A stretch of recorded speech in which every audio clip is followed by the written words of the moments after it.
Bonjour et bienvenue à cette capsule sur qu'est-ce qu'une recension des écrits. La recension des écrits, ou revue de littérature, sert à mettre de l'avant ce qui a été étudié sur un sujet ou encore sur une question donnée. Ainsi, on est à même de faire l'état des connaissances sur ce sujet. Selon ces divers auteurs, c'est donc la synthèse des informations connues sur un sujet de recherche, une présentation structurée des recherches qui ont été considérées comme pertinentes lors de la recherche documentaire, ou encore une production d'un texte qui en résume plusieurs autres portant sur un même sujet ou thème et qui établit des liens entre eux et expose leurs problématiques communes. Ce n'est donc pas une série de résumés ou de citations. C'est votre capacité à faire des liens, à mettre les documents recensés en relation les uns avec les autres qui permettra de bien comprendre l'état des connaissances sur votre sujet. La première étape d'une recension des écrits est bien sûr de délimiter clairement votre question de recherche. Par la suite, vous allez devoir identifier et localiser les publications les plus pertinentes en lien avec votre sujet.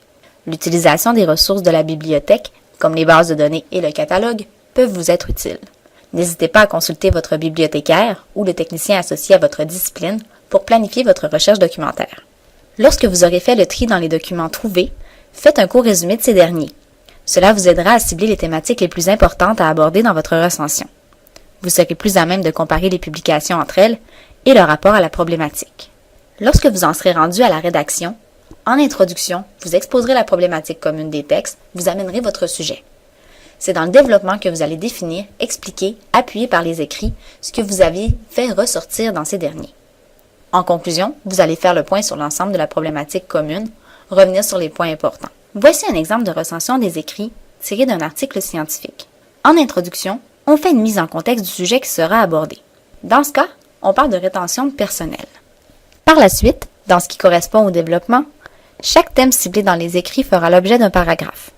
Tout dépendant du nombre d'écrits traitant d'une même thématique et de l'information recensée, ces paragraphes pourront être de différentes longueurs. À moins que votre professeur ne vous ait exigé un nombre de documents spécifique, sachez qu'il n'existe pas de nombre parfait de documents. Cela dépend de votre sujet et de l'exhaustivité de vos recherches. En guise de conclusion, vous allez devoir résumer les points importants à retenir de votre recension, en faire une synthèse. N'oubliez pas que puisqu'une recension des écrits comporte des écrits, vous devez faire une liste de références à la fin de votre travail. Si vous avez besoin d'aide pour votre recension des écrits ou encore pour faire votre liste de références, n'hésitez pas à contacter votre bibliothécaire. Elle est aussi là pour ça.